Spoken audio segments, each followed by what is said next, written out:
माँ की कृपा बा, माई के आशीर्वाद बा, बाबा के प्यार बा, लोग के प्यार पावे के मौका मिलो।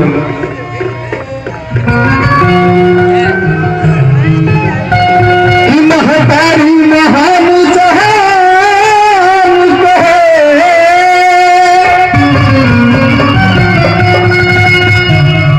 महतारी बिना दुख के हरवैया,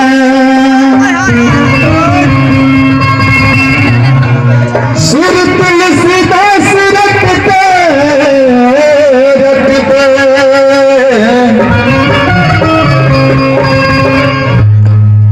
रट गए कालिदास कन्हैया।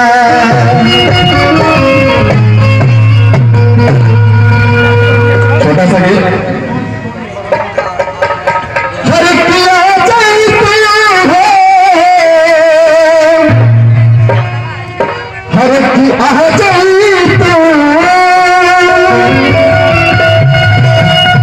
माई के गरबा में माई लग गई है।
माई के दरबार बैठे थोड़ा सा हाजिरी हो में लगा ली।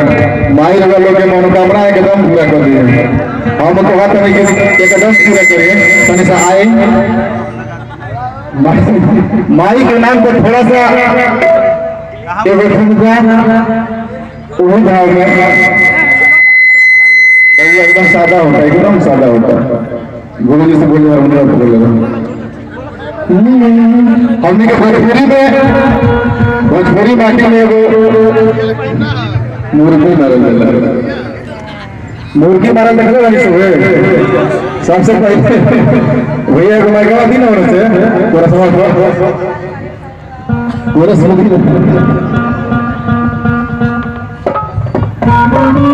अरे तू बेटा को पुकार सही गाड़ी तो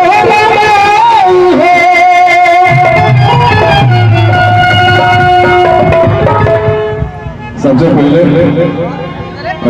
परिचय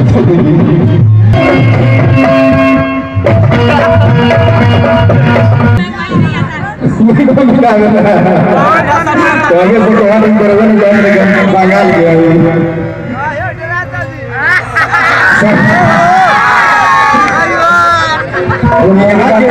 यहाँ के मूर्ति मार दो और जो यहाँ के पानी गिलास मंगनी है भैया जी यहाँ के पानी जब मंगने तो बोले पानी खा दो हम तो कह रहे कि लोग इनको कामियों से लोग आते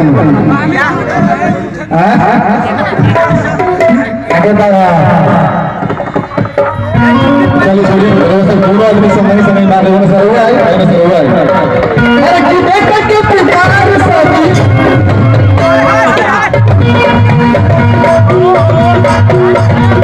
आजा भाई आई रही हम मार दिया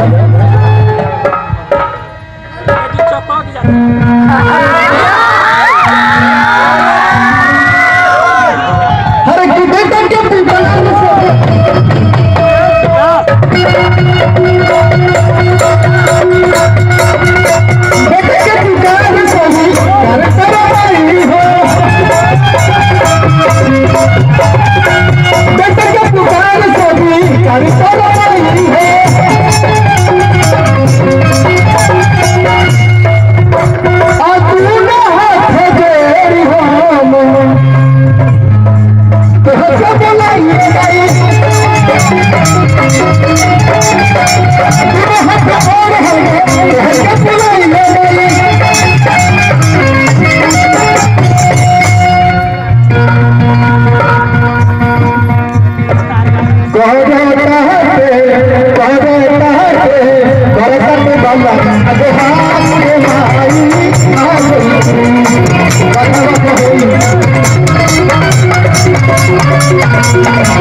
Bravo,